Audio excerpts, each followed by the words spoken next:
5, 4, 3, 2, 1.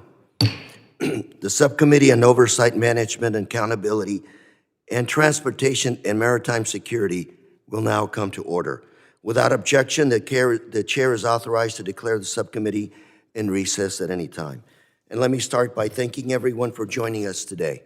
I'd like to thank Chairwoman Watson-Coleman and Ranking Member Jimenez of the Transportation and Maritime Security Subcommittee for coming together with Ranking Member Mayer and me to hold this very important hearing. We're here today to discuss the Department of Homeland Security's use of its authority to mitigate threats posed by drones. This authority to counter unmanned aircraft, known as CUAS authority, was granted by Congress to the Department of Homeland Security in 2018. Since then, drone use has only increased in popularity, and the skies above us have never been more crowded. While many of these drones are operated by hobbyists, photographers, and journalists who pose no threat to the American people, the technology has also been used by malicious actors who seek to compromise Homeland Security in a number of ways. Most frequently, these threats have taken the form of surveillance undermining law enforcement missions and the smuggling of narcotics and other illicit materials. There is also the potential for drones to carry an explosive payload to target either persons or facilities. Even drone operators who pose no malicious threat may inadvertently threaten or cause dangerous interference around airports, natural disaster sites, and sporting events. There's no denying that with the increasing availability and use of these unmanned aircraft systems, we must be able to respond quickly and effectively to any immediate security threat.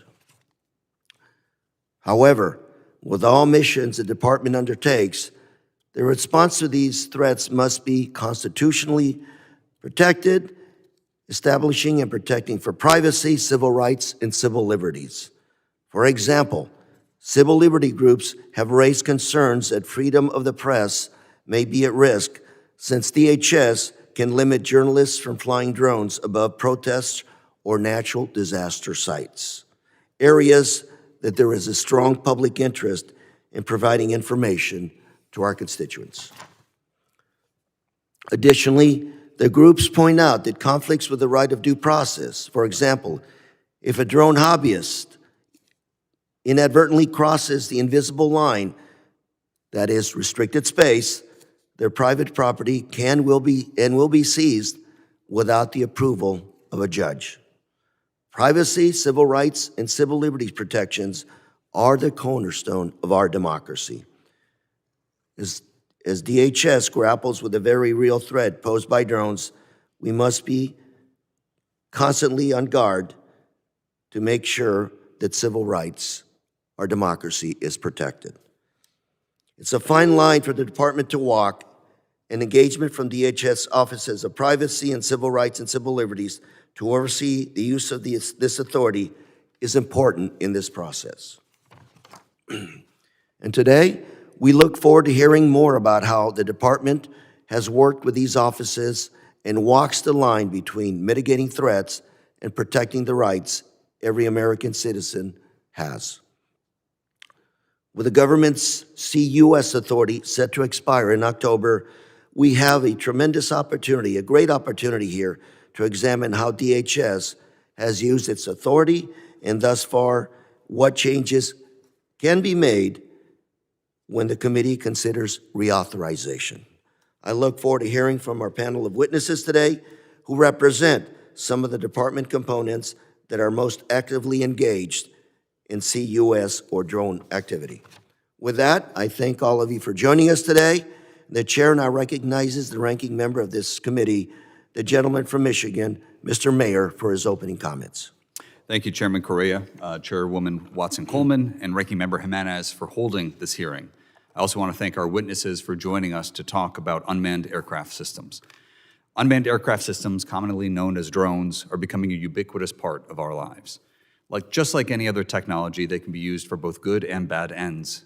And just within the Department of Homeland Security, but along with other government agencies, we use UAS to support firefighting and search and rescue operations, to support disaster relief, and also to help secure our borders.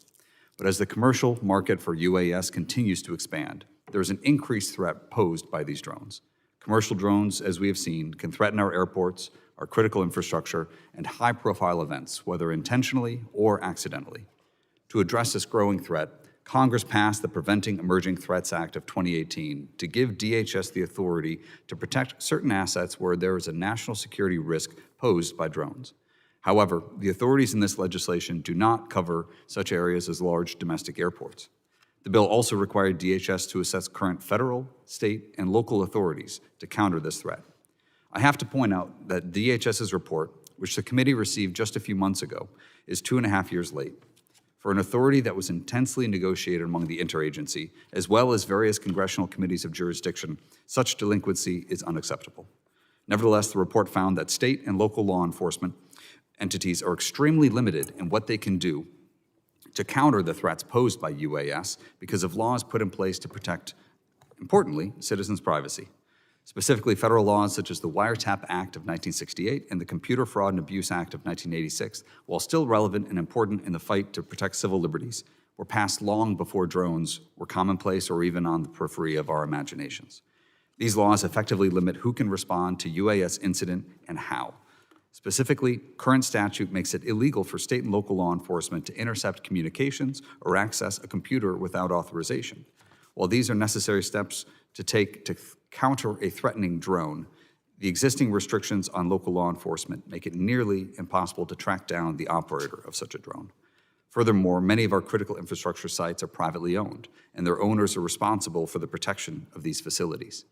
The U.S. has 16 critical infrastructure sectors whose assets and networks are so vital that any damage or destruction to them could have a debilitating effect on our national and economic security.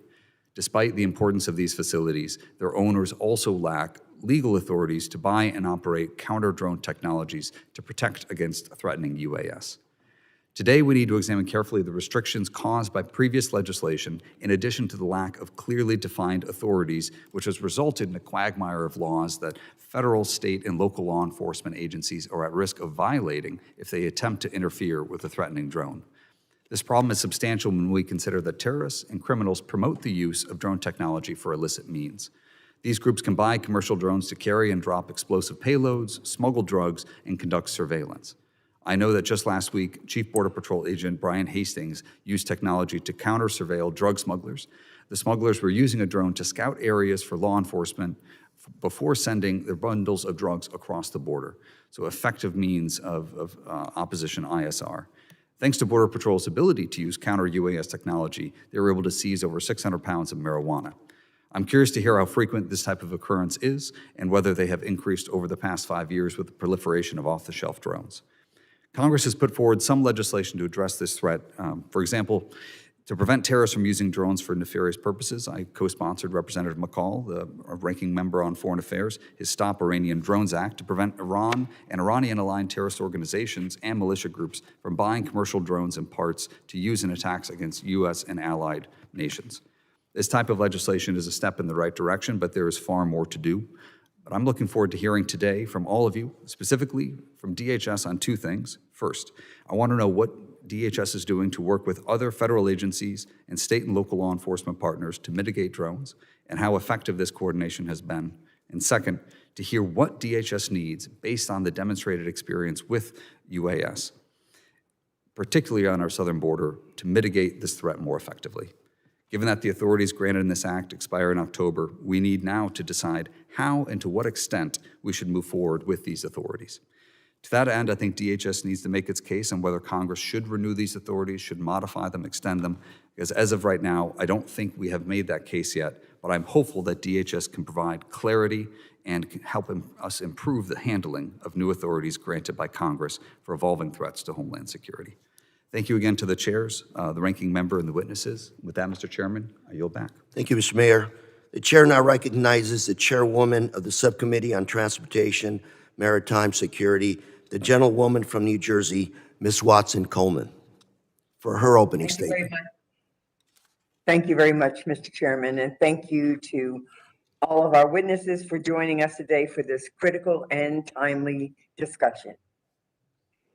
In 2018, Congress granted DHS and DOJ a limited authority to mitigate drones posing critical threats to specific facilities, or in other words, to engage in what we call CUAS. This authority expires in the fall, and it falls to Congress to determine whether to reauthorize, eliminate, or reform it. As October approaches, it is imperative that we open up this important conversation to the public and the privacy and civil liberties stakeholders in particular through forums such as this hearing. For years, DHS, together with DOJ and FAA, has briefed this committee on the threats that malicious and unauthorized drones pose to the homeland. Though we can't discuss everything we've learned in this setting, we know the threats are real. Drones are cheap to produce and purchase, and operators, whether malicious or unwitting, can cause major problems when they fly drones into restricted airspaces. Drones wreaked havoc upon Gatwick Airport in London for a few days in 2018, causing thousands of flight cancellations. And in my home state of New Jersey, air traffic at the Newark Liberty International Airport was shut down for an hour and a half when drones breached its protected airspace in 2019. We've seen drones interrupt sporting events and cause disruption.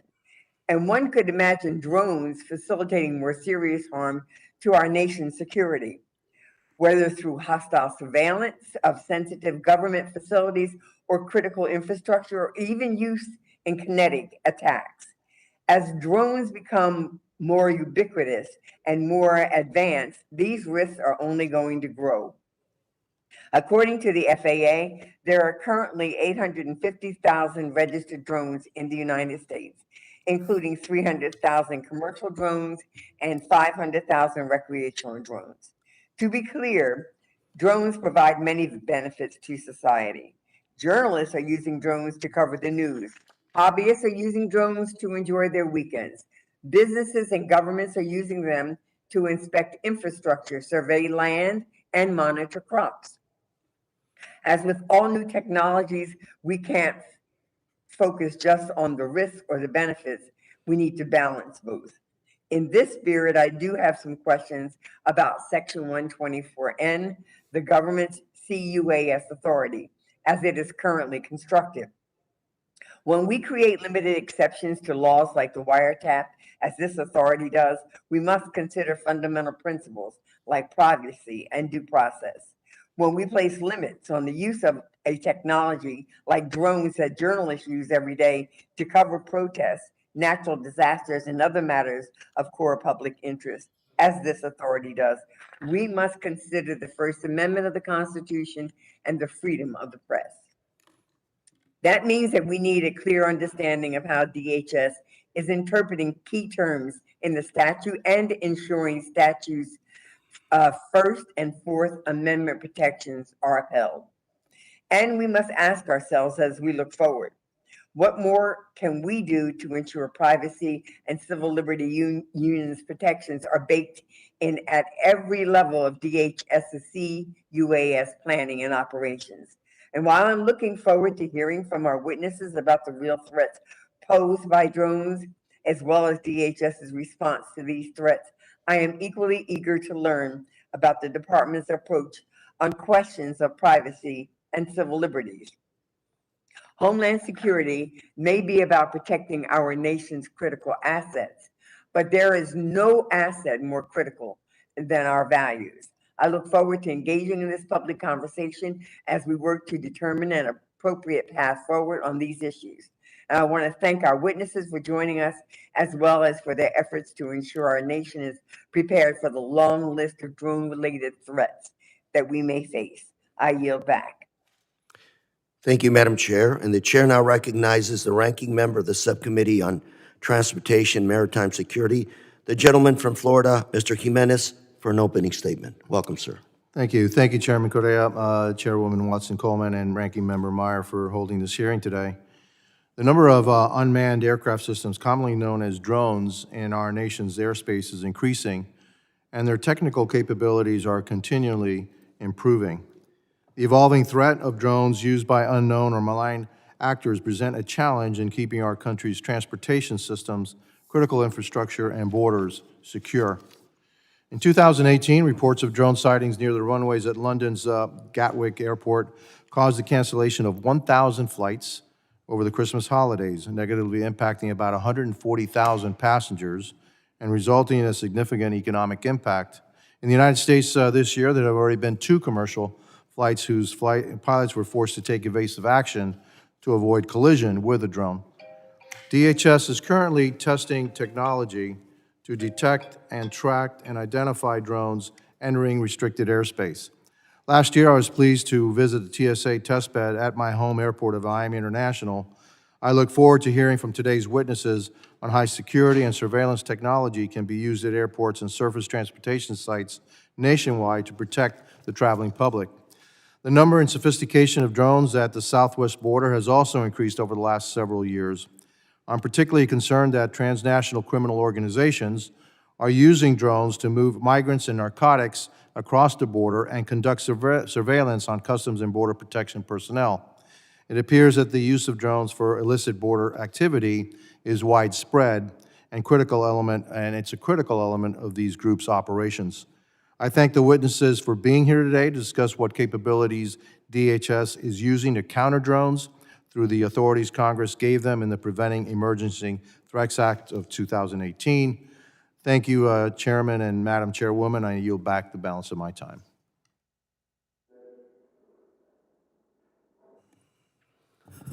Members are reminded that committee will operate according to the guidelines laid out by the chairman and ranking member in their February 3rd colloquy regarding remote procedures.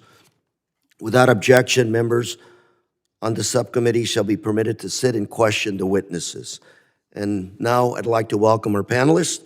Our first witness is Ms. Samantha Vinograd, the Acting Assistant Secretary for Counterterrorism and Threat Prevention at the Department of Homeland Security. She began her career as a Deputy U.S. Treasury Attaché to Iraq, subsequently served on the National Security Council. She was previously a CNN National Security Analyst, a Senior Advisor at the Biden Institute, and a visiting fellow at the University of Chicago Institute for Politics. Our second witness, Rear Admiral Scott Clenenden. He served as a U.S. Coast Guard Assistant Commandant for Response Policy. He is responsible for U.S. Coast Guard policy in 7 operational mission areas, including defense operations and law enforcement. Before that, he served afloat for 14 years at sea on Coast Guard cutters, conducting multi-mission patrols in the Atlantic, Pacific, and throughout the Caribbean. Our third witness is Austin Gould, the Acting Deputy Executive Assistant Administrator for Operation Support at the Transportation Security Administration. He is responsible for strengthening TSA's operational capabilities and driving mission performance through analysis and innovation. Prior to joining TSA, Mr. Gould served as a captain in the U.S. Coast Guard. During his 30-year Coast Guard career, he worked in a variety of operational and acquisition management positions. Our final witness, Mr. Dennis Michelini, Deputy Executive Assistant Commissioner of Air and Marine Operations at Customs and Border Protection. He began his federal law enforcement career in 1995 as U.S. Border Patrol agent. In 2000, he became an aircraft pilot and joined AMO. From 2013 to 2016, he served as Director of Air Operations, where he was responsible for UAS operations and the employment of new UAS technologies throughout the CBP environment. Deep breath. Without objection, the witness' full statements will be inserted into the record. And now I'm going to ask each witness to summarize their statements for 5 minutes, beginning with Ms. Samantha Vinograd. Welcome, ma'am. Chairman Correa, Chairwoman Watson-Coleman, Ranking Member Jimenez, Ranking Member Maher, and distinguished members of the subcommittees, thank you for inviting the Department of Homeland Security to be with you today. I began my government service under the Bush administration in 2007 as a civil servant at Treasury, both in Iraq and Washington, D.C. I subsequently served on the National Security Council in a variety of roles, and I was honored to rejoin government service last February at the Department of Homeland Security as senior counselor and later as acting assistant secretary for counterterrorism threat prevention and law enforcement. It has been an honor to serve bipartisan administrations on critical national security and homeland security issues affecting our country. Let me be very clear at the outset. The Department of Homeland Security considers our CUAS mission to be twofold. We are focused on using our authority to mitigate credible threats to the safety and security of DHS missions. At the same time, in doing so, we are just as focused as protecting privacy and civil rights and civil liberties, and I look forward to sharing with you how we are accomplishing both aspects of our CUAS mission.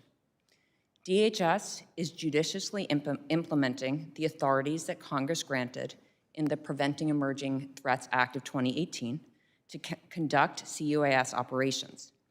These operations respond to the evolving and dynamic UAS threat environment and ensure that privacy and civil rights and civil liberties are protected.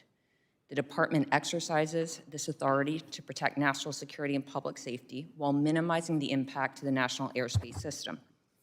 Technological advances have accelerated UAS capabilities across commercial and recreational applications.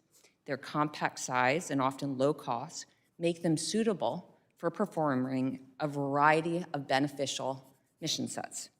UAS play a transformative role in fields such as transport and delivery, emergency response, critical infrastructure management, agriculture, and more.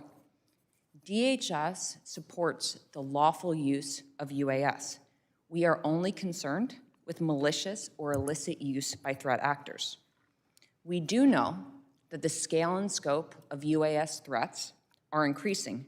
We are deeply concerned about UAS weaponization, smuggling, surveillance, disruption, and the fostering of other illicit activities, particularly at airports and in border regions.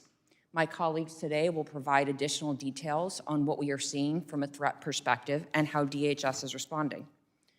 We also know that as we look toward the future, emerging technologies will expand the boundaries of what is possible for threat actors. We are positioning ourselves to remain ahead of the technology curve through dedicated research, testing, training, and evaluation efforts. The Preventing Emerging Threats Act of 2018 grants DHS and the Department of Justice relief from several federal criminal statutes when performing CUAS actions identified in the Act, which allows us to engage in very specific electronic detection and electronic mitigation through intercepting the communications between a control device, a command device, and the UAV itself. This authority explicitly enables the protection of designated covered facilities or assets from credible UAS threats that relate to specific DHS mission sets. The Act also authorizes DHS and DOJ to protect NSSE and SEER events, a provision of support to state, local, tribal, and territorial law enforcement upon the request of the chief executive officer of the respective state or territory for mass gatherings that are limited to a specific time frame and location, as well as the protection of an active federal law enforcement investigation. DHS successfully coordinated over 250 operational CUAS deployments and 30 research, testing, training, and evaluation events since the authorities were granted, consistent with the requirements outlined in the Act. In those deployments, DHS has never caused undue interference with the national airspace. And, importantly, our privacy office has seen no cause to implement a privacy compliance review or to engage in another form of a privacy investigation since the authority was granted. To ensure consistent application of CUAS authorities across the department, DHS established a CUAS Program Management Office This office manages and supports CUAS activities to ensure component alignment. DHS is a large organization with departmental strategy and policy guidance. This is especially important, for example, for our coordination with the FAA. The PMO has worked closely with the FAA to develop objective standards that define critical elements of coordination at the department. Moreover, the Secretary issued DHS-wide policy guidance, which requires components to establish their own internal CUAS policies. The policy guidance establishes formal processes for components to obtain deployment authorizations. Ms. Vinograd, I'm going to ask you to summarize and conclude your statements. Certainly. DHS applies a multi-layered approach to promoting privacy and civil rights and civil liberties, which I will articulate today, both at the department-wide level and the component level. We also are focused on ensuring transparency and promoting First Amendment protected activities when we do work with the FAA to implement a temporary flight restriction. I'm very honored to be with you here today and look forward to answering your questions with respect to gaps in our authorities and the way forward with respect to the threat landscape. Thank you, sir. Thank you very much, ma'am. I recognize Rear Admiral Clarendon to summarize his statement in 5 minutes as well. Welcome, sir. Good morning, sir. Chairwoman Coleman, Chairman Correa, Ranking Member Jimenez, Ranking Member Mayer, and distinguished members of the subcommittee. Thank you for the opportunity to discuss the Coast Guard's capabilities to counter the emerging threats posed by the malicious use of unmanned aircraft systems in the United States. As the principal federal agency responsible for the safety and security of U.S. ports, inland waterways, and along more than 95,000 miles of coastline, the Coast Guard works collaboratively with relevant stakeholders to combat threats in the nation and maritime critical infrastructure and key resources. The novel threats posed by UASs are increasingly concerning as the proliferation of small UAS continues to increase in the maritime domain. Over the last 4 years, the Coast Guard observed significant increases in UAS activity in the maritime domain, as well as an acceleration in the rate of suspicious UAS sightings over or near maritime assets or facilities, such as ferries and cruise ship terminals and refineries. Over the same period, UAS interfered with or crashed into Coast Guard assets, ferries, cruise ships, and other commercial vessels over 80 times. These numbers, which are concerning, only represent the events that were formally reported, verified, and analyzed. UAS usage in the maritime domain requires additional risk consideration as a part of the operational planning cycle. This is important because there are no flight restrictions or commercial maritime critical infrastructure and key resources, and the owners and operators of those facilities have consistently expressed their concern about the threats posed to their facilities by UAS. The Coast Guard views the ability for maritime critical infrastructure and key resources, facilities, owners, and operators to obtain flight restrictions as an important step in securing the airspace over the maritime environment, and is working with Federal Aviation Administration to address these concerns. In addition, the Coast Guard coordinates all counter-UAS activities with the Federal Aviation Administration, the Department's counter-UAS program, and other relevant law enforcement stakeholders to ensure appropriate frequency and spectrum management protocols are followed to mitigate national airspace system impacts. Since the enactment of the Preventing Emergencies Threats Act, the Coast Guard has conducted 26 separate counter-UAS events requiring Federal Aviation Administration coordination, including 5 special event assessment rating and 2 national special security events.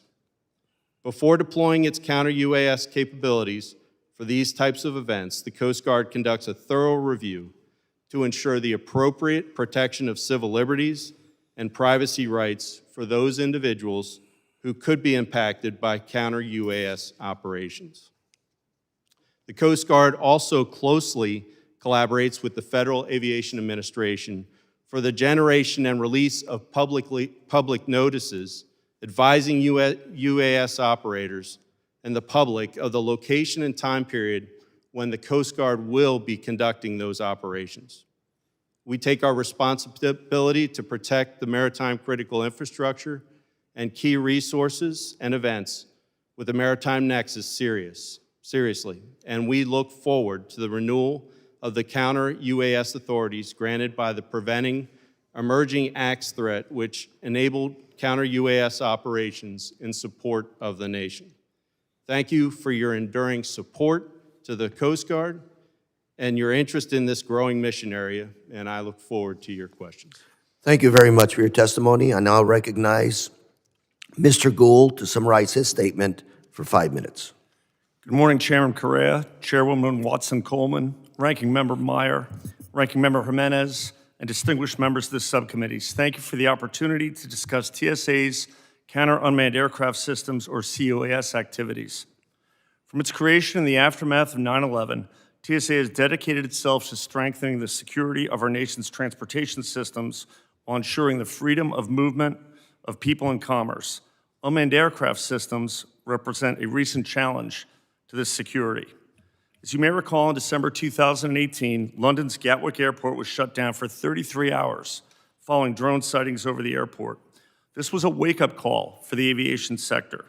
The result of the shutdown was the cancellation or delay of over 1,000 flights, disrupted travel plans for around 140,000 passengers, and economic losses estimated in the tens of millions of dollars. The United States has also seen instances where aviation operations were disrupted by drones. In January of 2019, 1 month after the Gatwick incident, Newark Liberty International Airport in New Jersey was closed for over an hour after a drone sighting.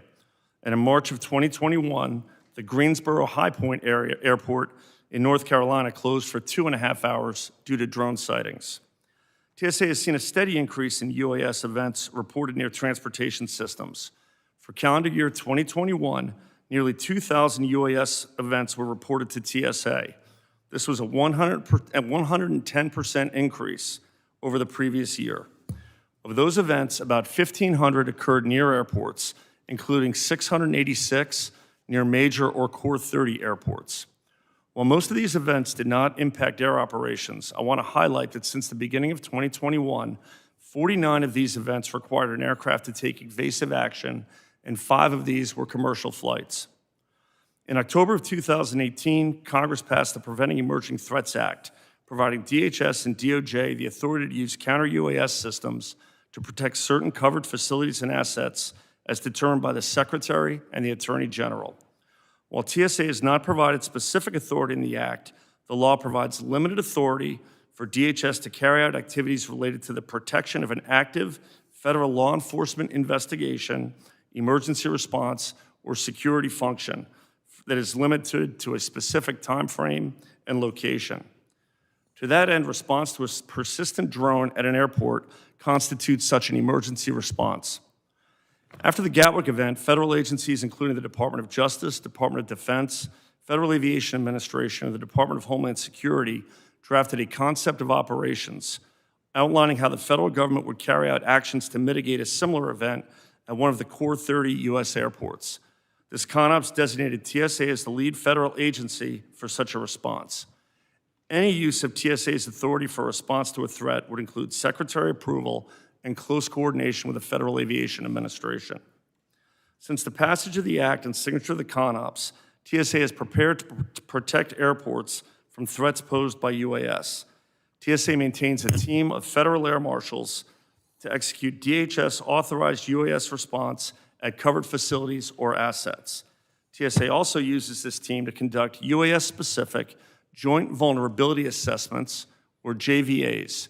Since February of 2021, TSA has conducted these JVAs at 17 of the Core 30 airports and will complete the remaining by the end of 2022.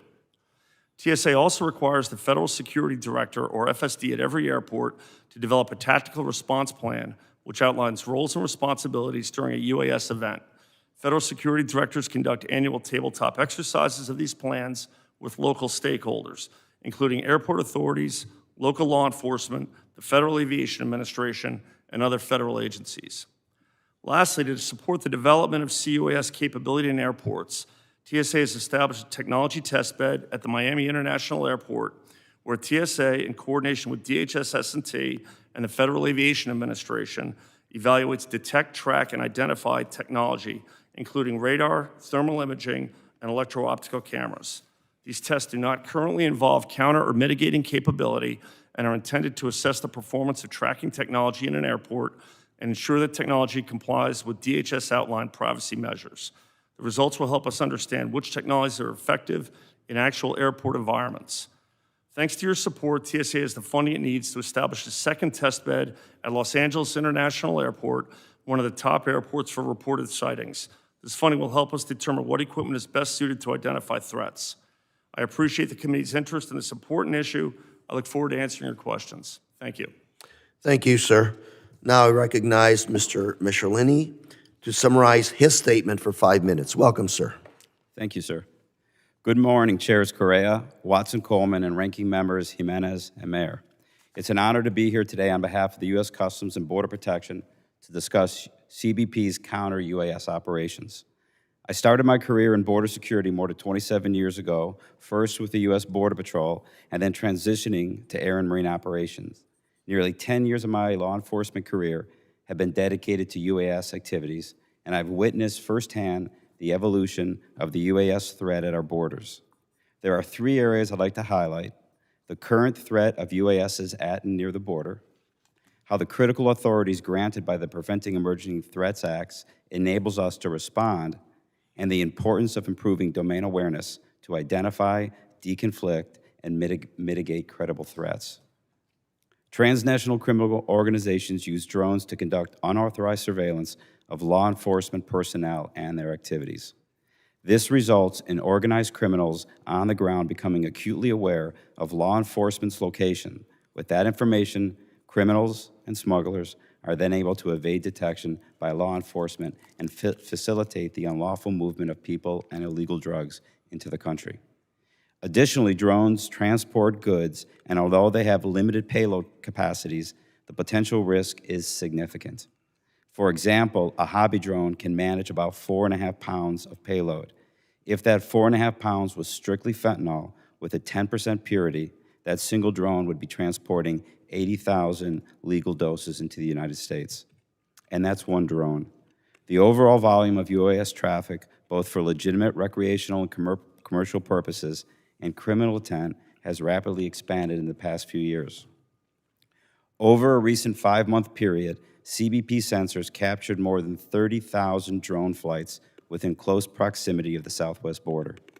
Nearly 15% of those occurred at night, which is in violation of FAA daytime operational regulations, and nearly half exceeded the FAA regulated altitude of 400 feet, some reaching altitudes of 4,000 feet.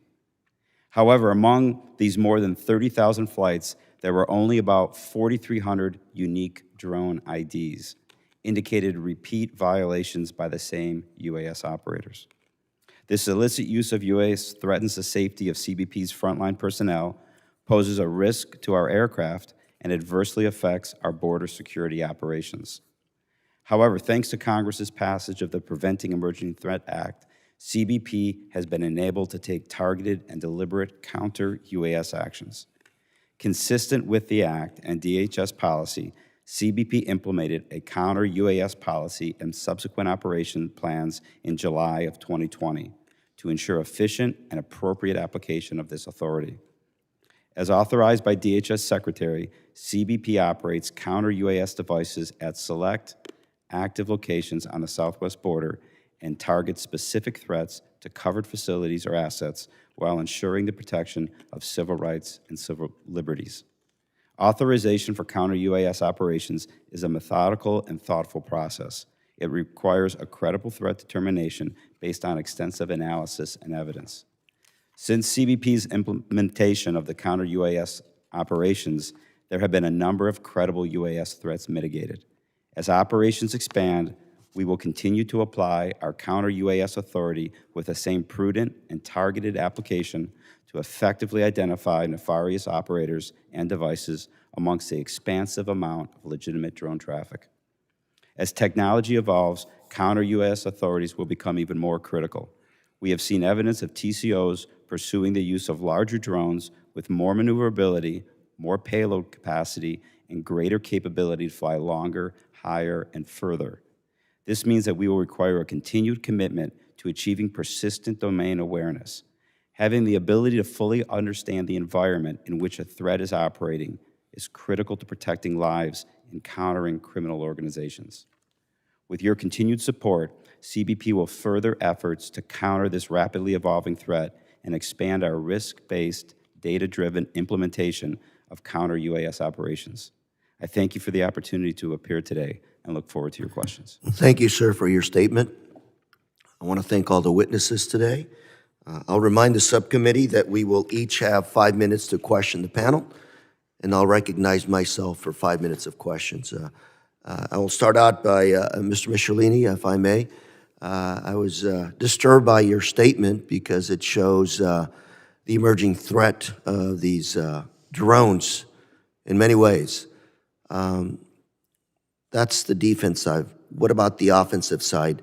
Are we using drones at northern and southern border to make sure that we're observing those things that are going on at our borders? Absolutely. Small UAS and drones, both whether large up at altitude or small UASs deployed by both USBP and OFO, are used extensively.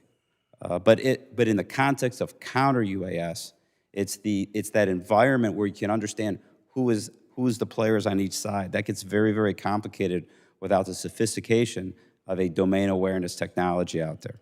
But to go back to your opening statement, absolutely. Both law enforcement and, of course, the cartels are using small UAS for their benefit. So if I may ask, clearly, when we develop policy, we coordinate with federal, local, state agencies to make sure that we're all on the same page. Do we do that also dealing with the Canadian authorities or the Mexican authorities and other nations that we may have to coordinate when it comes to drone activity? We absolutely do. Within the United States, we coordinate, of course, with the FAA, state and local, for any kind of work we're doing along the southwest border. There's a lot of coordination that has to get done between manned and unmanned, these small UASs, in the environment of the southwest border on the U.S. side. When dealing with, for instance, Mexico, there are resource restraints on either side, and so while we can be mitigating threats from small UASs crossing the border back and forth, and through further investigations, both us and the Mexican law enforcement can work together. But what I would have to say is on a case-by-case basis with just what's When you available. say you can work together, what do you need to actually work together better consistently? At the ground level, the relationships are fantastic. Again, with resources available, there is a lot of moving parts in the southwest border. On the northern side, for the detection that we employ, that is done by just us on the U.S. side. That is, I'm not aware of any mitigation capabilities or domain awareness for small UAS on the southern side. Mr. Michelini, my questions are really directed at trying to anticipate this area that is already a very, very threatening emerging challenge, and love to, as policymakers, get ahead of it so that as we move forward, we're there instead of thinking what we should have, could have. Let's get ahead of this threat. Second of all, let me move in my last 2 minutes to Ms. Vinograd. To what extent has the Department of Homeland Security included the Office of Civil Rights and Civil Liberties and Privacy Office in developing your guidelines and policies? Chairman, thank you for such an important question. As I mentioned, the department's CUAS mission is to mitigate credible threats to the safety and security of DHS missions, and to do so in a way that is consistent with privacy and civil rights and civil liberties. DHS conducts every single CUAS operation consistent with the privacy provisions and civil rights and civil liberty provisions in the Act, as well as the First and Fourth Amendment and other relevant federal statutes. The department does have DHS wide policy guidance that has a specific annex on privacy and civil rights and civil liberties, developed in close coordination with our Chief Privacy Officer and Civil Rights and Civil Liberties Officer. Further, every component that engages in CUAS operations has component-specific privacy and civil rights and civil liberties guidance, and every authorized individual within the department that engages in CUAS operations is required to receive training specifically on the Act and the existing privacy and civil rights and civil liberties provisions. Finally, sir, the department has published a public privacy impact assessment, and every component program, in coordination with our privacy officer, every component program must be accompanied by a privacy threshold assessment, and where needed, a specific privacy impact assessment. Thank you very much for your comments. Seeing that I'm out of time, I'll now recognize the ranking member of the committee, Mr. Mayor, for 5 minutes of questions. Thank you, Mr. Chairman. I want to get a little bit more into the authorities. Mr. Michelini, since CBP started using the authorities in the Act in late 2021, we mentioned several of the UAS incidents that have been mitigated, and the drug seizures that have resulted, and the arrests that have followed from those. How is CBP looking at continued use of the authorities, and what is the alternative if there's an expiration of these authorities in October? Well, the authorities are essential for both domain awareness, seeing the threat environment, and mitigating the non-participating actors that you want to. It would be very hard to go forward in an environment where the authorities are not established. And I'm sorry, sir. Please. It is a title change. What's happening with small UAS strategically on the interplay between what's going on the southwest border. I think you're going to hear it from many of the members here today and the panelists. The change is we've had 5 near misses with small UAS in the last year and a half in an environment in helicopter use like I used to fly, where there's not supposed to be a lot of players around. That's pretty staggering. And we've had, just in the last year and a half, thousands of crossers of small UAS. It is a subject that has to get addressed, and I believe the department is doing an excellent job of moving forward in a thorough and methodical fashion to get this done. And Rear Admiral Clendenin, kind of similar question on your side. Obviously CBP, there's a little bit more flexibility when we're talking about an international border and some of the restrictions and implicit authorities there. But within kind of Coast Guard's broader domain or just Homeland Security in general, what is your view on what restrictions would be put in place, or what opportunities that we currently have to protect the homeland, to protect against counter UAS if these authorities were to expire in October? Ranking Member, in short, we would not be able to conduct these operations without the provisions of the Preventing Emergency Threat Act. Right now, the provisions are sufficient for our operations as we run them, but we also share the concern of the proliferation of the use of UAS around secure facilities and assets, and so we would look forward to the continuation of the PETA Act, sir.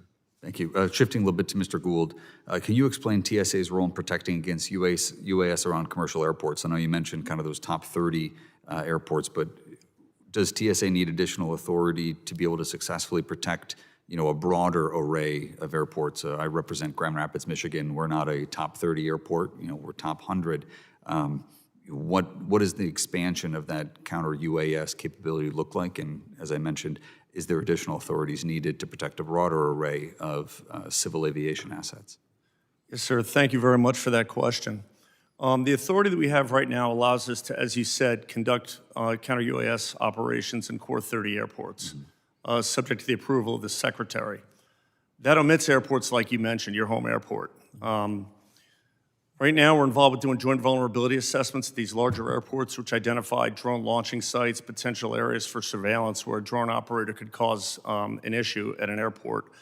We also do our tactical response plans and our exercises annually, and we're radically advancing our knowledge of UAS activity around airports through our test bed in Miami. However, our ability to respond is purely reactive at this point. And I believe that authorities would allow us to be more proactive, particularly in terms of detect, track, and identify, to assess when there is a threat, where it's coming from, and respond accordingly would be essential moving forward. Thank you. Thank you. No, and I think obviously we're looking at both the accidental and the intentional use of UAS to cause harm. Mr. Michelin, as you mentioned, you wouldn't expect border airspace at lower altitudes to be congested, but when you have rotary wing assets that are going through and potentially running into these, it's only a matter of time before we lose the lives of some of our brave folks who are guarding down there. And with that, Mr. Chairman, I yield back. Thank you very much, and I'll recognize Chairman Watson Coleman for 5 minutes of questions. Thank you very much, Mr. Chairman. Thank you to the witnesses for sharing your information. I want to start with a question to Secretary Vinogradov. How frequently or regularly does DHS interact with and collaborate with the civil rights and civil liberties entities that have expressed concern about this bill and this authority? Chairwoman, thank you. The Department of Homeland Security, working through the office, our Chief Privacy Officer and the Office of Privacy, as well as our Office of Civil Rights and Civil Liberties, does engage with members of the communities that you have mentioned.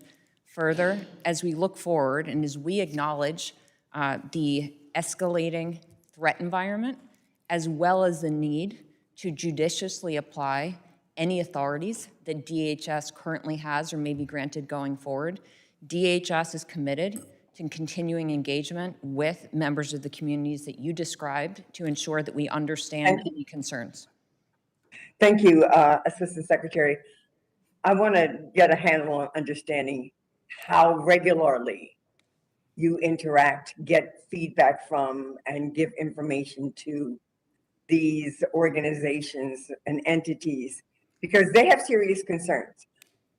I get it that drones can be really a real threat. Those that are intentionally malicious and those that are innocent. But what I want to know is to what degree are we respecting those concerns of those agencies or entities? So how regularly does your department, whatever office it is, interact with them? If at all. Chairwoman, thank you. I can tell you today that we regularly interact with members of those communities, and I'm happy to follow up with you after this hearing with more specific information and details on those interactions. I will say that the CUAS program at DHS is not a surveillance program. It is used to mitigate credible threats. The CUAS program is also deeply focused on transparency. I'm there with you. I am there with you. And I really appreciate your willingness to get to me after the fact. I specifically would like to know what DHS's policy is and actually what is done as it relates to consistent, dependable interaction and collaboration with these groups. So through the chairman of this subcommittee meeting, I'd like to ask that information be sent to us. Again, I'd like to ask you, what data precisely is captured during a UAS mitigation? And do you believe DHS could, under the current statute, capture additional data, or are there existing statutory protections against capturing more data than is strictly necessary to mitigate the UAS? Chairwoman, thank you. Under the provisions of the Act, DHS currently only collects data on the signal between the control device and the UAV. That includes, for example, telemetry and location information. Currently, the Department of Homeland Security does not collect and is not able to access, for example, call logs or text messages or the contents, let's say, of what the control device actually is. Further, consistent with the Act, DHS only retains that data for under 180 days. And again, it is not the intent of any CUAS operations to collect any personal information that may be related to the control device or the UAV, and DHS has judiciously respected these provisions in the Act and will continue to do so going forward. Listen, I did have another question, but I really don't have enough time. So let me share this. I am someone that believes that drones are a potential threat, that they're a real threat, and that we do need to have protection of our safety and security. I also believe very, very intently that our values are mightily important to protect as well, and that is our privacy, our due process, and things of that nature. So I am very much interested at some point in just hearing what you think is missing, what you think you all need more of, how you respond to some of the areas that we think there needs to be clarity in understanding exactly what you can engage in and how you can engage and how you can collect and when you issue warrants, et cetera. With that, Mr. Chairman, I am going to yield, but there are so many more questions that we do have with regard to the implementation, the appropriate implementation of a legislation of this nature. I yield back. Ms. Watson-Coleman, I couldn't agree with you more. So many more questions. Thank you very much for those. I'd like to recognize now the ranking member of the Subcommittee on Transportation and Maritime Security, the gentleman from Florida, Mr. Jimenez, for 5 minutes of questions. Welcome, sir. Thank you, Chairman Correa. I also couldn't agree more with Chairwoman Watson-Coleman about not only is it a threat, the coming threat, we have a threat now, but I think it's actually going to get worse. And so I have a series of questions. First, I want to relay something that happened to me like around 2017. I had the privilege of going to Israel as the mayor of Miami-Dade to look at technology. And I can tell you that the Israelis were extremely concerned about drones, especially around the airport, Ben Gurion Airport. And that's why really at MIA we have a pilot program right now because of that concern that came out of that trip to Israel. There are two concerns that I have. I have the current technology is piloted unmanned air systems, but I'm actually more concerned about future technology, or maybe current technology, which is unpiloted unmanned aircraft systems. Basically, a system where you can actually tell it what to do and it goes off. Right now, we have a lot of our capability in intercepting and interfering with communications with piloted, unmanned aerial systems. I don't believe we have any capability about unpiloted, because they're not being piloted by anybody. They're basically intelligent. Going back though to the border, Mr. Michelini, I'm sorry. You see thousands of unmanned aerial systems flying around all the time at the southern border. You see them, you detect them, you know what they're doing and all that. What can you do about them?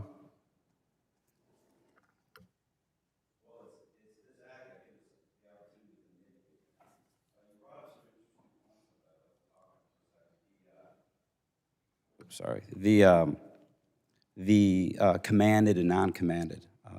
Those are complicated subjects that I think there are some options out there, but I think we should maybe talk about that in a closed hearing for that.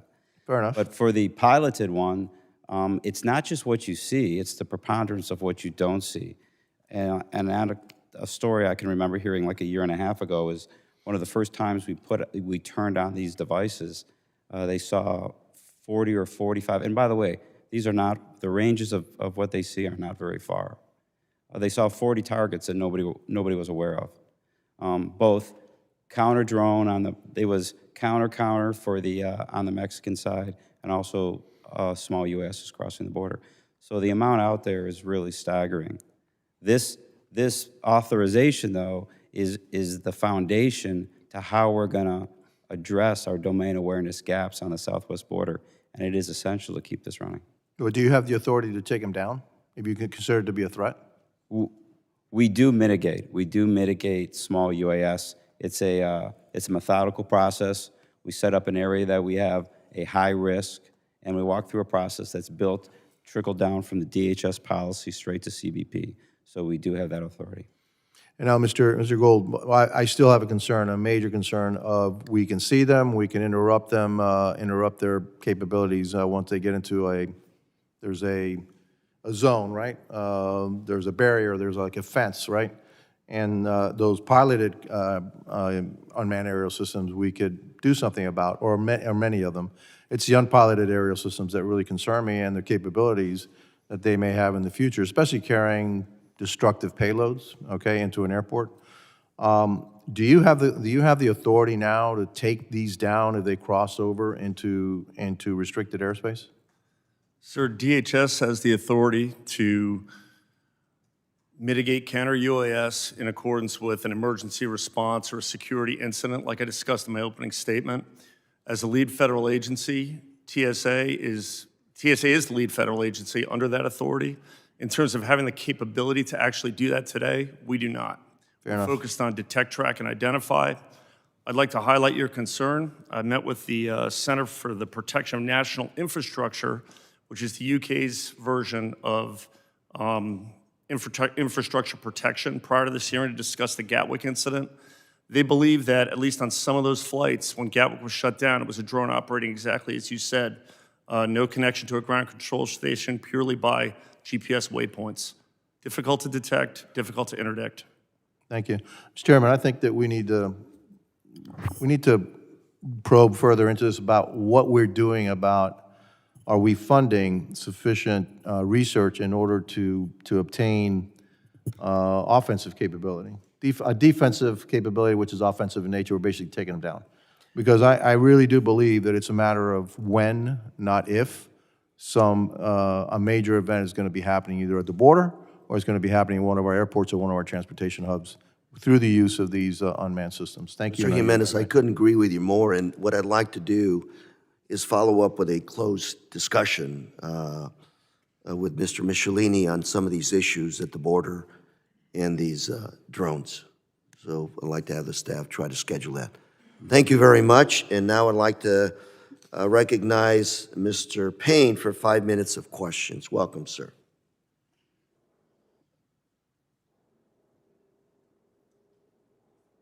Thank you, Mr. Chairman. Welcome. Thank you, sir. Mr. Gould, several unmanned aircraft systems incursions have been reported at airports, and the one you mentioned in Newark Liberty International in January of 2019, where planes were halted and diverted for over an hour, as you stated. Would you briefly discuss the ability of drones to disrupt airport operations and what impact this has on travelers and airport employees? Are there measures Congress can take to support Transportation Security Administration to address this threat? Thank you very much for the question, sir. With respect to the incident at Newark Liberty International Airport, the drone actually wasn't that close to Newark. It was flying at 35,000 feet over Teterboro Airport, which is a municipal airport sort of adjacent to Newark. But it was in the flight path for Newark International Airport. 3,500 feet is far above the altitude that a drone operator is allowed to fly. They're limited to 400 feet. It was high enough to interfere with the flight path. That interference at an airport has an exceptional effect. Flights need to be diverted, they need to be rerouted. Airports sometimes are large enough where you can just use a different runway. However, the drones are mobile. If it was someone who was determined to really cause a disruption to the airspace, they could just relocate the drone to the new airspace that's being used. So it is a significant problem with a cascading effect of airport delays, inconvenience to travelers, disruption of airport workers, disruption of security is a very, very significant event. Sir, I'm not sure if you had more than that you asked. I couldn't quite hear the end of your question. I asked, what could Congress do to help you along the way in addressing, to support the TSA in addressing the threat? Sir, thank you very much for that. I think, like the other witnesses, I think renewal of this authorization is essential.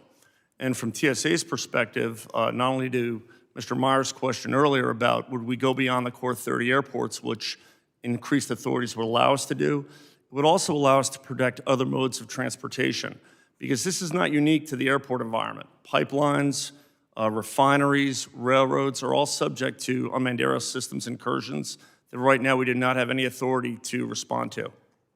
Thank you. Okay, thank you. And Mr. Chairman, in light of the size of the committee today, I'll yield back. Thank you, Mr. Payne. I recognize Mr. Bishop for 5 minutes of questions. Welcome, sir. Thank you, Chairman Correa. Mr. Michelini, as I'm listening, and I understand there's this authority needs to be renewed. I don't know the details and the confines of the authority, but what I think I heard you say, or it comes out of the testimony and the memos I've looked at, is there are a lot of drones flying back and forth across the U.S.-Mexico border. Is that correct?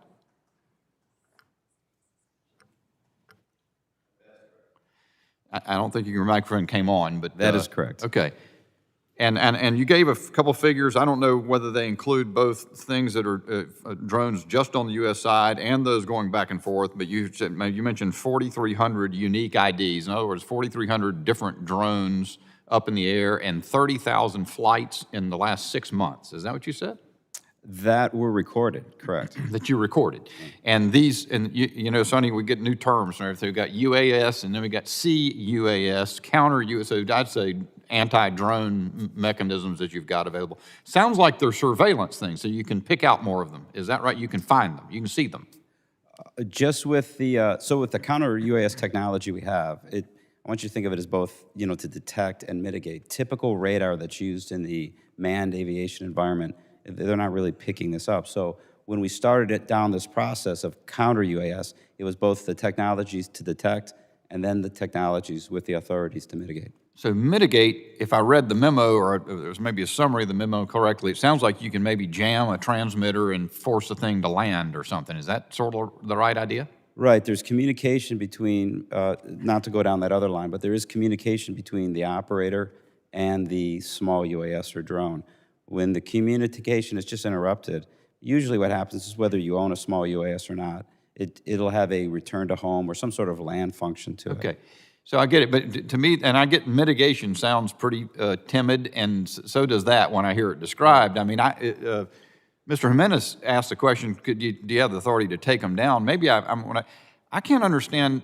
Maybe you could just help me understand, are there legitimate reasons for cross-border drone flights? Because we don't allow anybody, I mean, well, we're not supposed to allow anybody to come in the United States. Unfortunately, in the current state of affairs, we allow tons of people to come in the United States illegally.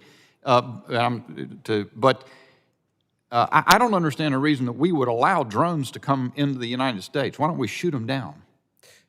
Well, in a kinetic response like that, CBP is mitigating by bringing them out of the sky. They are returning to the ground, but we have not done kinetic responses like that. Yeah, I guess I'm asking as a policy matter, if you're able to speak to it. Maybe not, I'll get him as Vinograd, or if that's the right pronunciation of your name. Forgive me, I didn't catch that earlier.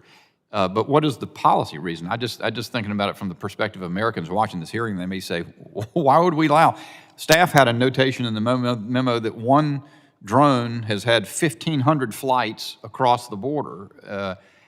I don't understand why we permit that. Well, it's not for not trying, sir. This is a brand new technology that we're forwarding to the southwest border. What we look for is specific areas that there's a high risk, multiple crossers, and then we set up with what technology we have, and we begin a CONOP, an operation in that location. But like I said, there is a lot going on right now that this act is helping us finally target and address. I hear you. I'm concerned about whether the act goes far enough, I guess, is what I'm trying to ask about. So I get that you said that drones are used by Mexican cartels both to detect your movements and locations so that they can facilitate smuggling with it. And I think you said they're flying in drugs. And we know what a small quantity of fentanyl will do. So they can fly drugs in the United States. Yeah, in small amounts. But again, just the idea of being overhead to help move a group that might be backpackers with drugs, which could be even more, is a fantastic strategic tool by the cartels. So both are very nefarious and very dangerous. Yeah. How do I pronounce your name? My last name is Vinograd. Vinograd, beg your pardon. Sorry. Vinograd, you're the policy person here. Yes. Why are we content to let Mexican cartels operate drones across the United States border. Why don't we take them down? Why isn't that a threat to the United States national security? We wouldn't allow airplanes to fly in, would we? We would not. And let me assure you, sir, that the department does not believe that it is appropriate or acceptable for cartels or transnational criminal organizations more generally to bring illicit substances across the border. Currently, the Secretary has designated parts of the southwest border as a covered facility or asset, which gives my CBP colleagues the authority to detect, identify, track, and mitigate CUAS that pose a credible threat to DHS mission sets. At this juncture, CBP, and I'll defer to my CBP colleague, feels confident that they have the appropriate authorities as well as operational plan to mitigate these threats. We are consistently reviewing the threat environment, both as it pertains to what parts of the border are designated as covered facilities or assets, and whether additional mitigation technologies are needed. And in a closed hearing, sir, we would be glad to go into further details on what those mitigation techniques look like. My time's expired, Mr. Chairman. Thank you. I just want to follow up on your comments, which is I'd love to, in a close hearing, talk to Ms. Vinograd and Mr. Michelini about how many of those are actually real threats, and how many of those are just people, knuckleheads, who don't understand that this toy is actually causing possible dangers to themselves and other people and other assets. You go down to the local store, you buy one of these drones, you decide to fly it up, and I'm wondering if this is an educational issue, with people don't understand this is not a toy in the context of its use. Anyway, we'll talk about that in a closed session later on. And now I'd like to recognize Ms. Titus from Nevada for 5 minutes of question. Well, thank you, Mr. Chairman. I'm just going back to Mr. Bishop's point about why don't we shoot them down? I don't think it's quite that simple. I don't think you start firing off rockets to shoot down drones in neighborhoods or along the border or along the river where people live and all. Could maybe Mr. Gould just address that, some of the problems that would exist if we just start firing off rockets to shoot down these drones? Well, thank you for the question, ma'am. Right now, from a TSA perspective, we are focused solely on detect, track, and identify in the airport environment. Airports have a lot of ambient energy. Detection systems that might work in a very open area will be adversely affected by that ambient energy. And our ability to mitigate a drone event at an airport really is predicated on our ability to find it and ensure that it has some sort of nefarious intent or inadvertent encroachment on an airspace. With respect to mitigation, like I said, from a TSA perspective, we're not quite there yet. We do consider the communications link disruption that will bring the drone down to a safe landing, either by the operator or in a predetermined location. In terms of actual kinetic responses, like have been discussed, we're not really contemplating that yet. Well, just to continue that conversation, I know that in Las Vegas, a lot of people are using drones within that 5-mile perimeter around McCarran Airport to try to take pictures of the Las Vegas Strip, which is right at the heart of my district. They know they're not supposed to be there. And I don't know if you consider taking pictures of the Strip nefarious or not, but certainly they cause harm. Often they make a plane have to be diverted or can't take off or something like that. Could you talk a little bit more about what we could do as members of Congress to help you deal with those kinds of threats? Well, right now, thank you very much to the Congress for funding our test bed in Miami and soon to be Los Angeles so we can do detect, track, and identify activities. I lost you. Reed? I lost you. Ma'am, are you there? Reed? Hello? I'm sorry, Mr. Chairman. I can't, they just turned off.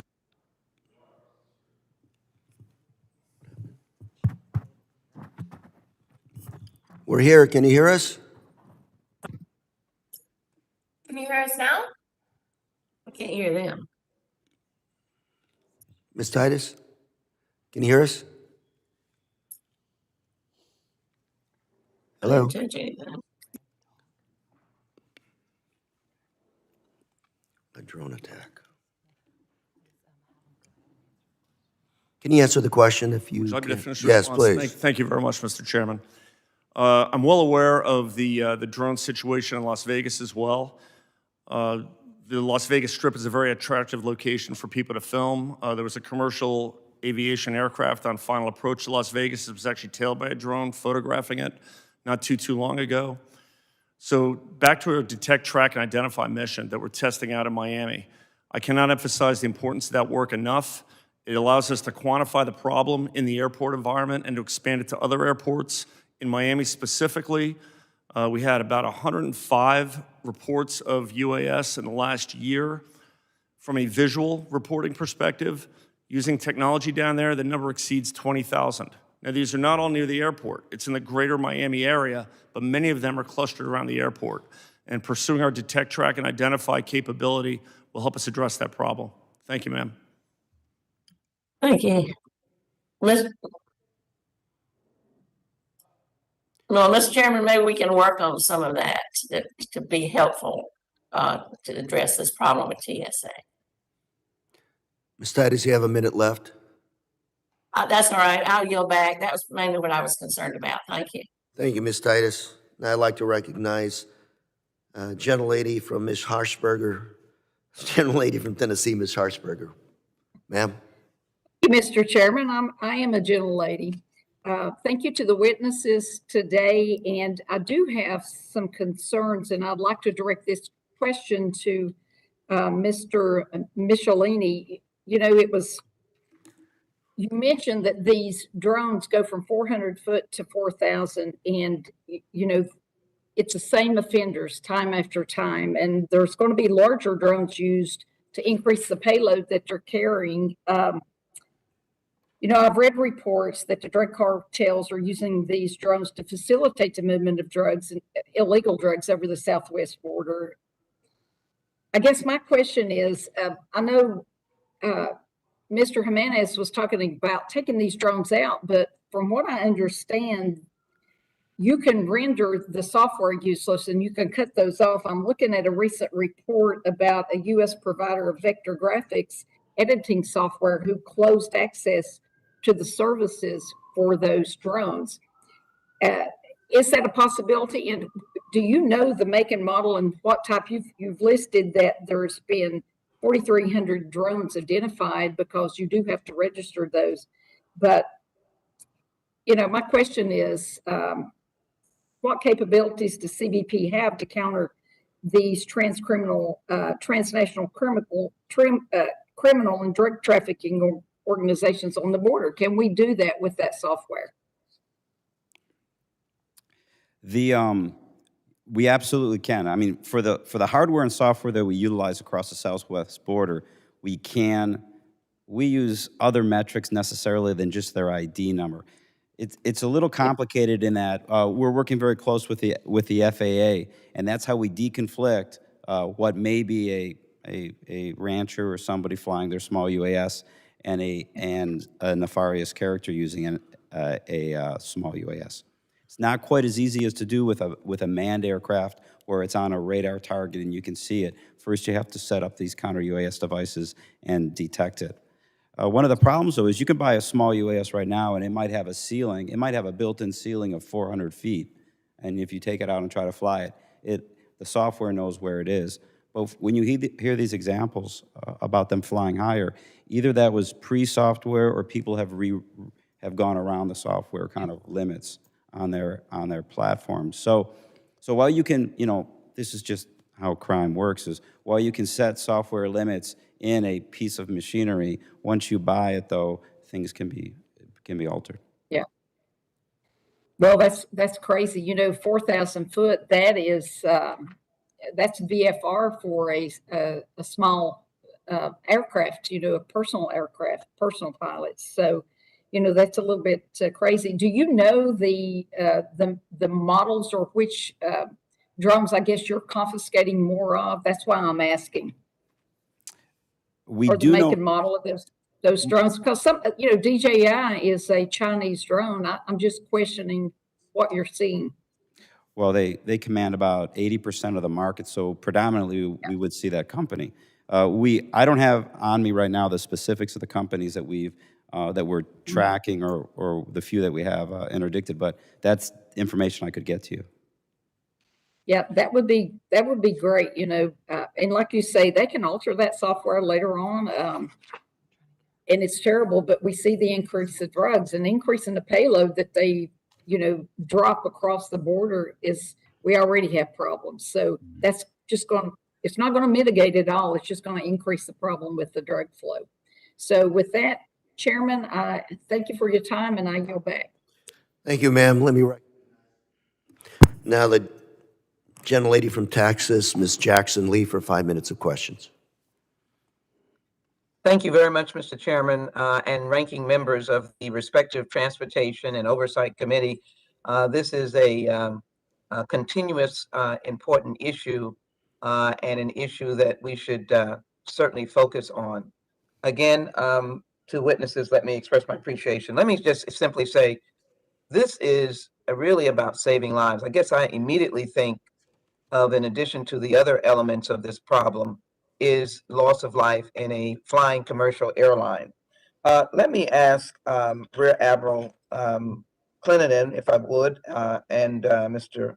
Gould, what is it most of all that DHS or the department would like to do in the future to be more protective or to really to cease or to bring down the potential damage with the use of drones by individuals and possibly terrorists? Thank you, Congresswoman. And so right now, we have the authorities and the capabilities we need to complete our pilot program.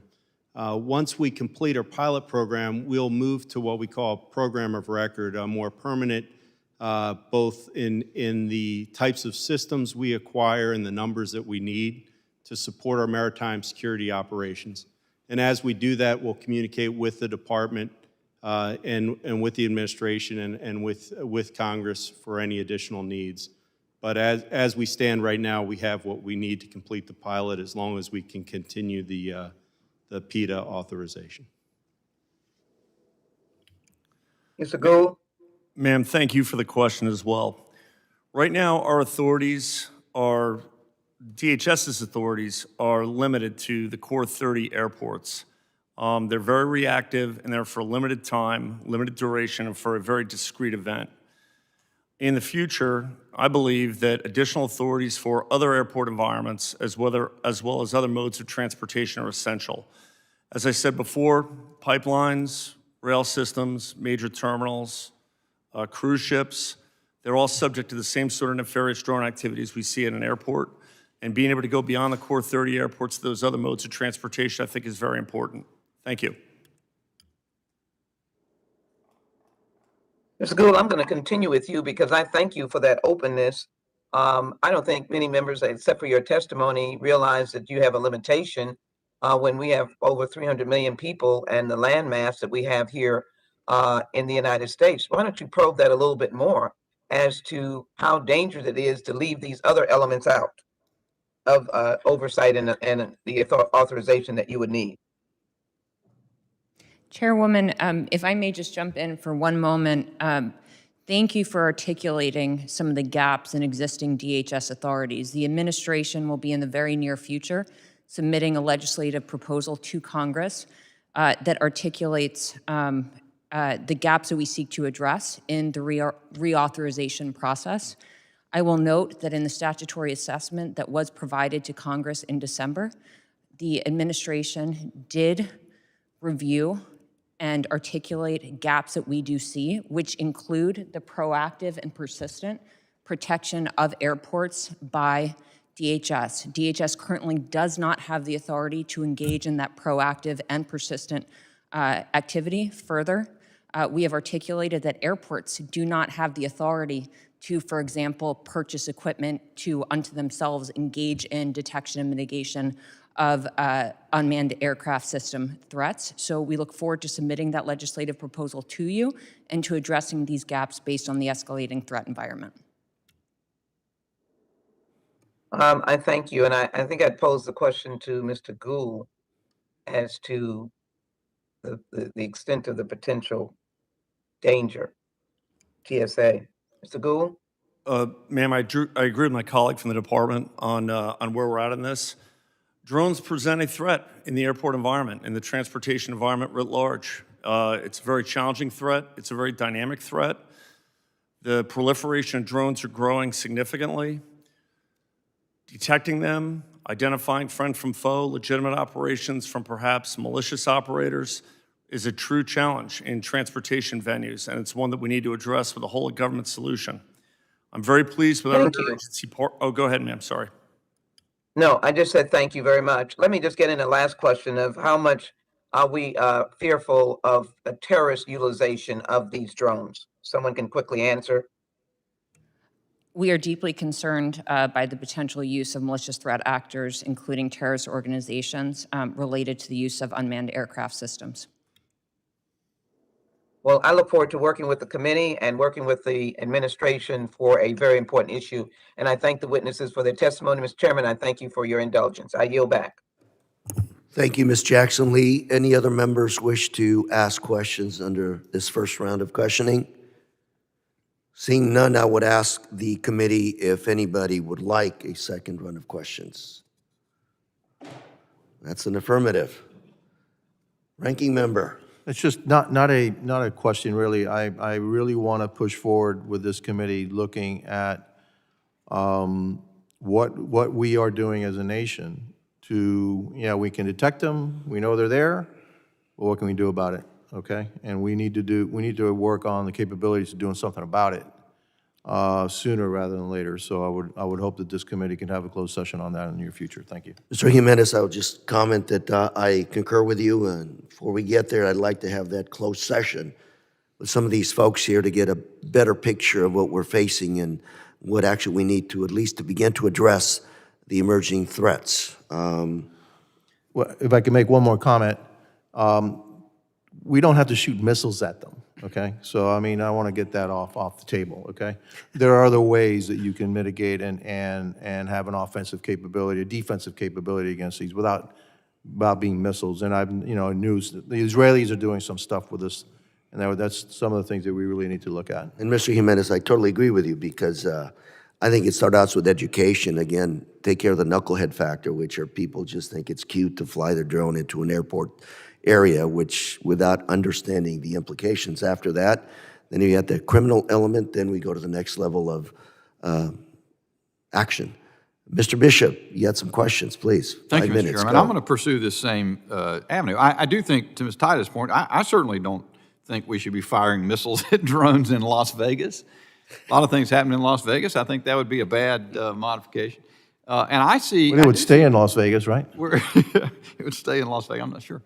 I think we're conflating a couple pieces of this that require different responses. So, Mr. Gould, I'm very sensitive to the difficulties of figuring out how to mitigate the problem of drones, both nefarious ones and ones that are just sort of idiots operating their drone around to take pictures around U.S. airports. I get that. I see a very different picture in terms of cross-border flights from Mexico. And so, Mr. Michelini, I'll sort of return to you. It's funny, I know it's sophisticated. You guys are engaged in very sophisticated business. I appreciate that you are, but we always kind of revert to language like we're going to mitigate the threat, which doesn't really tell me what and then it turns out you're jamming their signal so they got to land their drone. That doesn't really seem to do it to me. And so to Mr. Jimenez's point, I don't even know what it requires. I don't profess to be a technical expert, but I want to ask again, because you've said that there are cross-border flights to bring in drones, or at least that potential exists. You said there are cross-border flights in large numbers. I can't think of a legitimate reason for a cross-border drone flight from Mexico. Now, if one goes from the U.S. over to that side, I really can't see why that would be either, unless they're yours. So what's the reason that would be legitimate for there to be a cross-border drone flight, and there appear to be lots of them, and why would it be, in your judgment, reasonable to limit our policy to at best, the mitigation you've described, which is causing that drone to land. I can tell you that I don't think if you blew up a bunch of Mexican cartel drones, particularly the heavy ones you're talking about, I don't think they'd keep doing it. No, well, first of all, you're absolutely correct that there should be no cross-border flights of small UASs, right? That is illegal. Part 107 does not allow that. And same before, you can't go above 400 feet without a waiver, and there's no cross-border flights. To use that word that you brought up, mitigation, that is what we do, though. The aircraft will either flutter down to the ground where we are or return, but it is incapable then of, it's done. We have stopped that threat in that case. Is it technically not possible to destroy them? I can just tell you, since I've been in this program, we haven't run down that corridor yet. So it's just something that hasn't been explored. Is the answer to that question one under behind closed doors I think we can, discussion? well, we can probably pursue, I'm sure DOD, who has had authority to do this, is in a different category than us. Like, again, this is a brand new authority for us. It's only a few years old. And we have taken a very careful way to go forward with it. And that's exactly where we are right now. And we feel pretty comfortable with where we are and in absolutely growing these capabilities. We just haven't entertained that one. Thank you. I'm going to recognize Ms. Harshberger, who would like to. Mr. Chairman, could I ask one more? Time's still Sure. there. Okay, go ahead. Go ahead. Or it was before they clicked. Just one thing further. Yeah, I noticed that in September of last year, FAA issued a no-fly order for drones for a period of time because there were so many in the air. It was really triggered. I got the impression it was directed at news organizations because they were having this influx of Haitian migrants at the time. If you can do that, why couldn't you follow the same course and get an FAA order to have no flights across the border? Well, the TFR, that temporary flight restriction that was set up, again, you have to appreciate that's just set up for people who are willing to participate, right? So if you're a cartel member and you set up a no-fly zone somewhere, you wouldn't necessarily follow it. So we're back to the category we were before, where we have to detect them and mitigate the threat. Thank you, Mr. Chairman. Thank you, Mr. Bishop. Now, again, Ms. Harshberger, you recognize for 5 minutes of questions, ma'am. Thank you, Mr. Chairman. I just have one other question for Mr. Michelini. You stated that you keep seeing the same offenders over and over. Are these people not being prosecuted when you do find them and you know that they're accountable for these illegal drones and illegal drug smuggling or whatever they're doing? Are they not being prosecuted? And if not, why not? They are absolutely being prosecuted. So when we do identify a drone to mitigate or follow the response, there's a couple of actions we can take. We can run down an investigation. Many times we can track the drone and know where it's landing and taking off. And then, of course, both law enforcement on both sides of the border can act out legal proceedings. So that is the case. We do respond and make arrests to illegal drone use. So are they being allowed to be repeat offenders again then, even if they are held accountable? I guess I don't understand that part. No, so the data point where we said there's multiple, there are some unique IDs that have flown back and forth. That just means we haven't got to them yet. Once we do make arrests, then the court proceedings would go as they do. Okay, all right. Thank you for that. And with that, I yield back, sir. Mr. Chairman? Mr. Chairman? Questions, Ms. Lee? Yes, thank you so very much, Mr. Chairman. This is fascinating, overwhelming, and creating a sense of, I think, warranted fear. This may be a line of questioning that, Mr. Chairman, I join you in the classified circumstance, but I'd like someone to say, give me the sense of what is the depth of the problem, meaning that is this a growing problem? And with the proliferation of baby drones that 5-year-olds are getting for Christmas presents, which may not go up more than a certain amount, but who knows what level is purchased. What's the depth of the problem? If I can either get that from the Assistant Secretary for Counterterrorism, and as well, the depth of the problem around airports. I want to focus around the commercial flying industry and the potential for a catastrophic incident because of the proliferation of drones. And whoever can take that question. Thank you. I agree with all the adjectives that you used and more. The threat environment is escalating, both in terms of scale and the scope of the threats associated with unmanned aircraft systems. Because of technological advances, as well as the low cost of these UAVs, their maneuverability, the low risk to the operator, as well as the fact that many people think they're fun, these are becoming a platform and a tool of choice. And to be clear, they serve a lot of beneficial purposes. We are very aware that because of the factors that I laid out, UAV traffic is increasing significantly. What that means is that, just proportionally speaking, both unintentional hazards and malign uses of UAVs are going to create more credible threats to DHS missions. That is why we are focused on addressing any gaps in our existing authorities. And Congresswoman, you asked about airports. Thank you for asking this question. I'll turn to my colleague from TSA in a moment, but we have significant data and unfortunately actual incidents that point to increasing threats to airports. As I previously mentioned, DHS currently doesn't have the authority to engage in proactive and persistent CUAS operations at domestic hub large airports. That was indicated in the statutory assessment that we provided to you.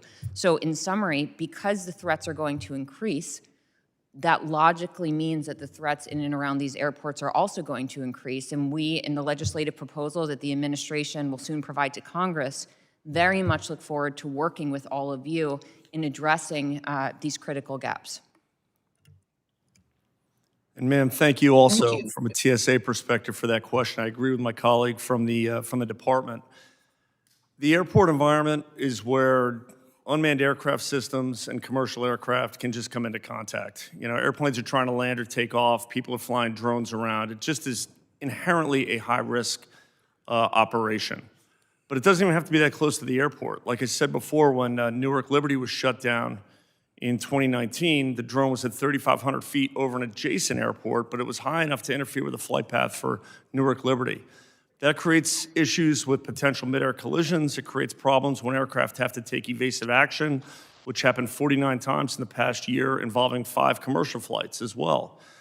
But it doesn't even have to be a mid-air collision that really causes a problem. A drone incursion on an airport that was somehow militarized could create a problem with an aircraft just sitting on the ground, fully fueled or being fueled. And like I said earlier, the number of incidents that we see around airports is quite staggering. The visual reports that we get are just a tiny fraction of what technical data shows us is really occurring around the airport. It is a significant problem and one that we really do need to address. Mr. Chairman, thank you. I will just simply say the witnesses have been excellent and a clarion call has been made, and I look forward to working with the administration and our agencies on this. I'm laser focused, if I might, on the airports and surrounding areas, and I think Mr. Gould and Ms. Vinograd, you have given us a pictorial horror story that should not be cited as over-exaggeration, but a call to action, because that is our obligation, both Congress and the executive.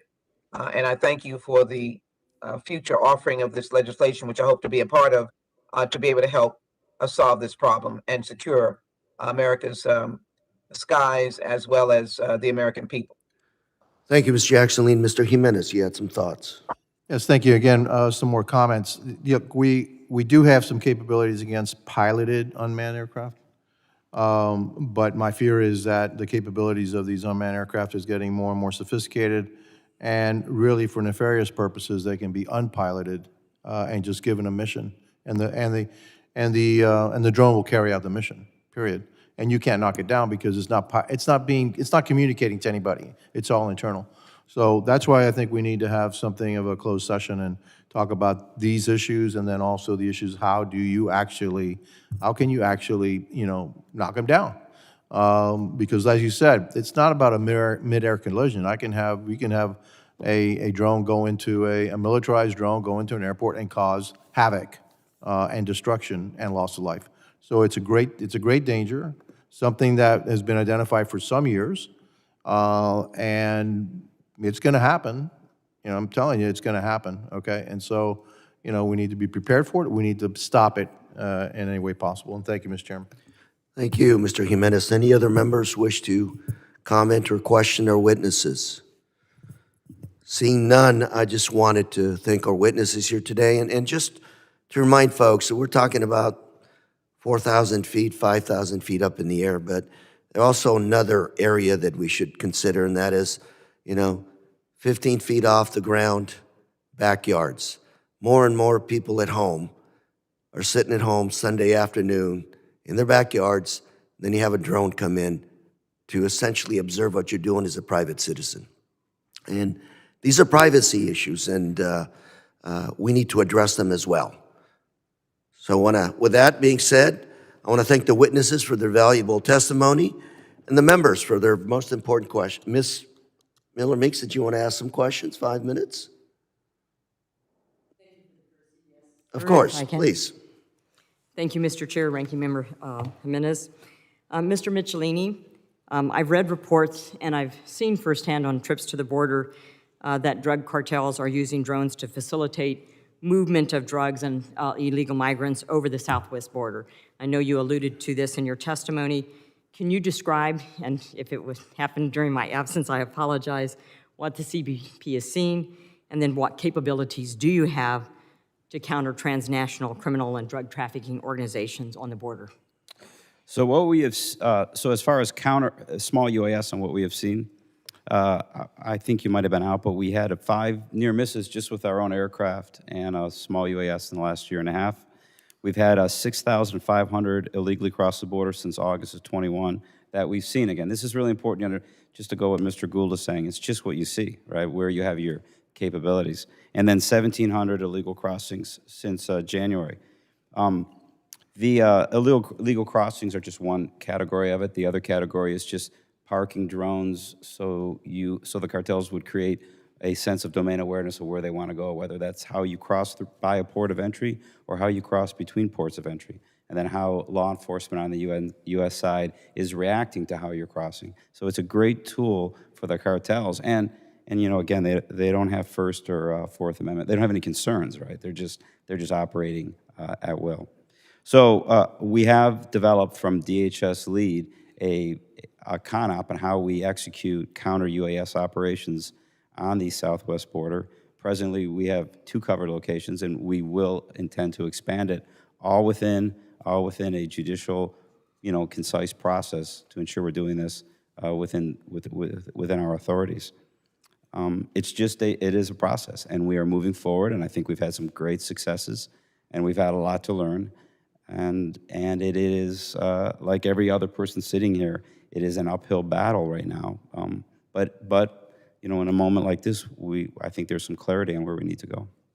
So given the increased usage of unmanned aerial drones from both the CBP side, U.S. side, and from the cartels, and that we have supply chain issues, is there a supply chain problem that you're experiencing in relationship to getting the equipment that you need? I'm sorry, I wouldn't be aware if there's a supply chain problem on that, but I can look into that for you. Thank you. Ms. Vinegard, the authority that Congress granted to DHS to counter UAS in certain circumstances sunsets in October of 2022. Can you speak, if you already have, again, my apologies, about DHS's plan to seek an extension of that authority? Thank you. In expiration in DHS's authority to engage in protective measures against credible threats to the safety and security of DHS missions would result in significant risk to all of our homeland security. As such, DHS, in partnership with other members of the administration, will in the very near future be providing to Congress a legislative proposal to seek reauthorization to address the elevating and escalating threat landscape. Thank you. I look forward to seeing that document. Thank you to our witnesses, and thank you, Chair. I appreciate the opportunity to ask a question. I yield Thank you, back. Ms. Miller Meeks. Anybody else want to jump in? Questions, thoughts? Seeing none, again, thank the witnesses for their testimony, members for their questions. Members of the subcommittee may have additional questions for the witnesses, and we ask you to respond, the witnesses, expeditiously in writing to those questions. And the chair reminds members that the committee's record will remain open for 10 business days. And without objection, this committee stands adjourned.